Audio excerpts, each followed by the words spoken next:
দেখো বন্ধুরা, একা ঘরে একা থাকলে যা হয়, মাথা পুরো খারাপ হয়ে গেছে আমার।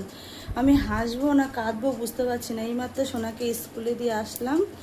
আর কি করেছি জানো, বাইরে তো প্রচণ্ড মেঘ করে রয়েছে, আর এখন তো বর্ষাকাল, যখন তখন বৃষ্টি আসছে। তো আমি সঙ্গে করে ওকে স্কুলে দুদিন ধরে স্কুলে দিয়ে আসছি, তো আমি রেনকোট নিয়ে যাই। রেনকোটের ব্যাগ ভেবে কী নিয়ে গেছি চলো তোমাদেরকে দেখাই। দেখবা, এরকম এই যে ব্যাগ। ব্যাগের মধ্যে কী আছে তো বলো তো?